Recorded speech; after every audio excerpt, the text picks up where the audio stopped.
yourself. We've Facebooked back and forth a million times. Where are you from? How did you get to the Okanagan? How did you get into country music?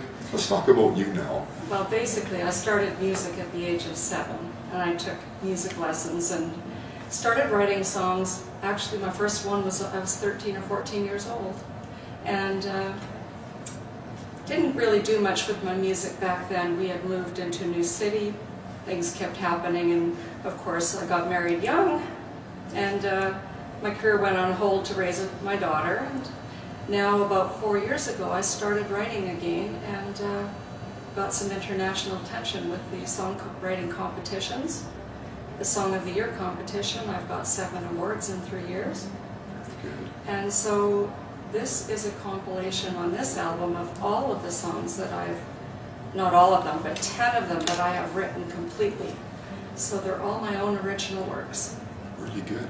We'll just play the first song that rolls up on the CD. We'll get you to tell us a little bit about it when we do. But yeah, where do you get your thought pattern for writing, etc.? Sometimes it comes to me in the middle of the night and I have to get up and write it down. We hear that from yeah. There's always different places where people will get a thought pattern for a tune. This song is actually about my husband and I and how we met, and the going on the honeymoon on a motorcycle. Oh, really?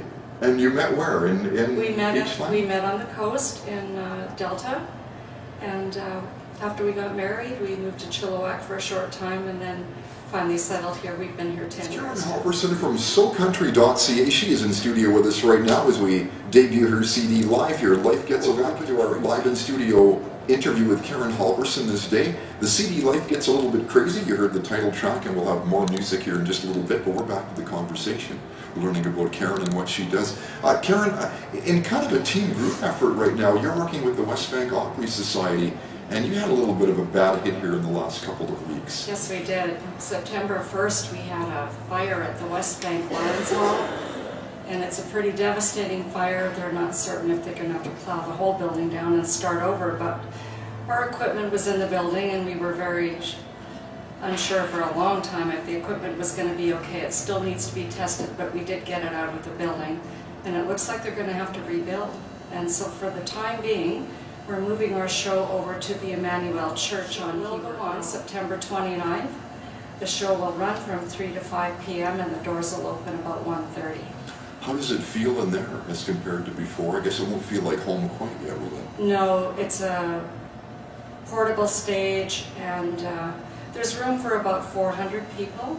So we're hoping that we get a good crowd out to support us as we start to rebuild again and start a new show. Were you actually one of the founders of that organization? No, I wasn't the founder. The founder was Laverne Panich, the music director, and he started this about 17 years ago. I came on board January of 2012, and I'm now the treasurer for the organization. Why did you put yourself and your name on it? Did you think it was a very worthwhile project? It's a great program. We provide this entertainment for the community, and for a lot of the elderly people love the old-time country music, and they look forward to every show that we do. We do 8 shows a season from September to the end of May. Great. Is it a lot of work to try and put together a show that you know is going to be engaging for the audience? Well, we have an executive, and everybody has a different job, so it all comes together quite nicely. It's a great group to work with. What are you trying to present when you do a show then? You do like a couple of sets, or everybody's responsible for 2 songs, or what's the commitment of the artists when they know they're going to be on stage or be featured on any particular week then? Okay, the artists have to do 2 songs per show, and we have to be performer ready. We only get 1 rehearsal, a very short half-hour rehearsal, so we need to be performer ready when we get on stage. So that means you're going back to back to back when the performers go, the MC does this thing and they just keep shooting it out? That's right. Interesting. Yeah. It's nice you do that, because I can tell that from here, because you've got most country stations that are just playing top 20 over and over, and it's refreshing, I think, for people to find something like what you're doing. Is that the kind of feedback you get from the audience? Yes, they love the old-time country style, and we try to provide that for them. Good. Well, let's get back to your CD again. I'm just going to get all teed up to go here. Blame It on the Full Moon. Can you tell us a little bit about the song then? Yes, this song I wrote It's about a woman who sees the man of her dreams on a street, and she just knows that she has to meet this person, and she's not quite sure how to do it.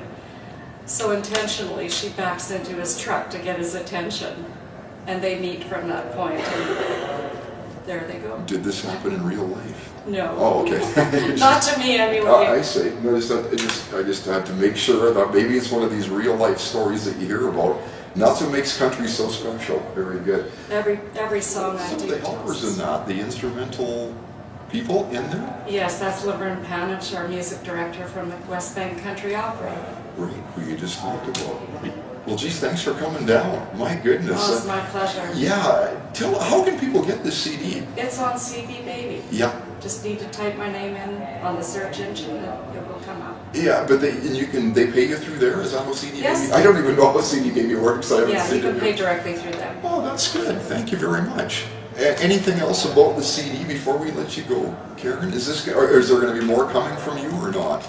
Is there time to write? Yes, I have about 6 more months, and I'll try to get some more done. Oh, is that right? Yeah. Okay. But this one's finished for now. Great. I'm going to ask you on air now before we let you go here today. Will you get a chance to come to Loretta Lynn? I mean, being someone that likes traditional country, do you think you'll be able to get to the show? I would love to get to the show. What can you She's say one about of my her? idols. I have followed her since I was a child, and I would just love to be there for her. Have you seen her before? I saw her once when I was a very small child. I happened to be down in Bellingham, the Blaine area, with my mom and dad, and I guess she had played a honky-tonk there in Blaine, and she was just leaving with her crew, and I was a very small child, and I saw Loretta Lynn. Well, that was the first place she played. Yeah, I believe so, when she was In that first area. starting out, yeah. She had like a house, Bob's Tavern or something like that. Bob's Tavern, that's exactly Boy, right. that's pretty neat. So Yeah. you saw her like in the early days. Very early, but didn't really know much about her being such a small child. I'm not going to go any further on this. We're getting the age thing, aren't Yes, we are. I won't even go there. Karen, thank you very much for coming down from Peachland. This My is on a pleasure, loop, so Dennis. you're on 7 more times today, so you're going to hear yourself coming around again. Okay. But thank you. And from the CD, really nice on CD Baby, you can find this one from Karen Halverson. The spelling is as it sounds with the S-E-N at the end, right?